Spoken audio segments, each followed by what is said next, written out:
এনেকৈ ৰামেশ্বৰম মন্দিৰৰ পৰা আহিলোঁ। এই ৰামেশ্বৰম বাছ ষ্টেণ্ডলৈ চৰকাৰী বাছ ষ্টেণ্ডত সোমাইছিলোঁ আৰু প্ৰাইভেট বাছ ষ্টেণ্ডত বিচাৰি ফুৰিছোঁ। ইয়াতে ঢেৰ প্ৰাইভেট গাড়ী দেখিছোঁ, কিন্তু মই ইয়াতে কোনো কাউণ্টাৰ দেখা নাই। গতিকে ইয়াৰ পৰা সম্ভৱ হয়নে নহয় এবাৰ চাম। নমস্কাৰ সতীৰ্থবৃন্দ, ৱেলকাম টু মাই দেউৰাম ব্লগ। মই আহি এই ৰামেশ্বৰমলৈ আহিছিলোঁ। ৰামেশ্বৰমৰ পৰা আহি মন্দাপাৰামৰ পৰা আহিছিলোঁ আৰু মন্দাপাৰামলৈ ঘূৰি যাবলৈ আপোনাৰ বাছ লাগিব। বাছৰ ষ্টেণ্ড বিচাৰি আহিলোঁ। এই মন্দিৰৰ পৰা ৰামেশ্বৰম মন্দিৰৰ পৰা প্ৰায় 2 কিলোমিটাৰ 2.5 কিলোমিটাৰ আগতে বাছ ষ্টেণ্ড আছে। বাছ ষ্টেণ্ডলৈ আহোঁতে 100 টকা লৈ দিলোঁ আপোনালোকে। আৰু তেতিয়া আহি পেলাই আমাৰ ওচৰৰে মানুহ লগ পাই গ'লোঁ। ইয়াতে বাইদেউসকল আছে। আমাৰ কাৰ্বি আংলৰে পাৰ খোৱাৰ হয়। সকলোৱে পাৰ খোৱাৰ নে ক'ৰ হয়?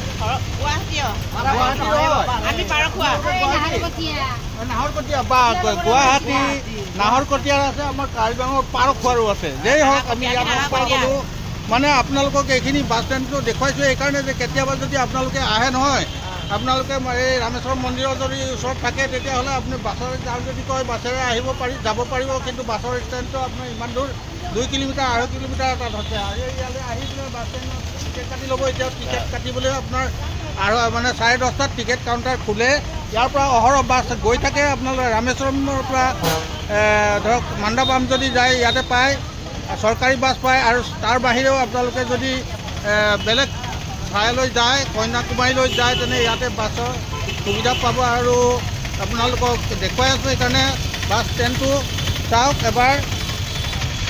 এইটোৱে বাছ ষ্টেণ্ড, আমাৰ ৰামেশ্বৰমৰ বাছ ষ্টেণ্ড। ইয়াত আপোনালোকে আহি টিকেট কাটি ল'ব লাগিব। টিকেট কাউণ্টাৰ 10:30 বজাতে খোলে, এতিয়ালৈকে খোলা নাই। মই আহিছোঁ আপোনালোকক দেখুৱাবলৈ আৰু আমিও ইয়াৰ পৰিৱেশটো চাবলৈ আহি গ'লোঁ। বাছবোৰ আছে, কিন্তু ইয়াতে ৰিজাৰ্ভেশ্যন বাছ পোৱা নাযায়। ৰিজাৰ্ভেশ্যন কৰিব হ'লেতো আপোনালোকে য'ত হোটেলত থাকে নহয় তাৰ পৰাই কৰিব লাগিব। এয়া হোটেলৰ মানুহজনে লগ পাই গ'লোঁ। ইয়াতে আহি বাছ ষ্টেণ্ডটো আমাৰ এই रामेश्वरम पर 2 किलोमीटर 2.5 किलोमीटर आतर है कि सच है ना। ये 2 किलोमीटर से ज़्यादा है वो रामेश्वरम से मंदिर का आसपास से माने ऊर ना मंदिर बस स्टैंड अपना 2.5 किलोमीटर आतर है और 100 टका ऑटो भाड़ा 100 रुपीज ऑटो फेयर या गति के आपलोक देखुवालो ये बस स्टैंड तो केतियाबा जदि आए आपलोके কোনো অসুবিধা নোহোৱাকৈ ইয়াত আহি টিকেট কাটি আপোনালোকে যাবলগীয়া স্থানলৈ যাব পাৰিব। ধন্যবাদ।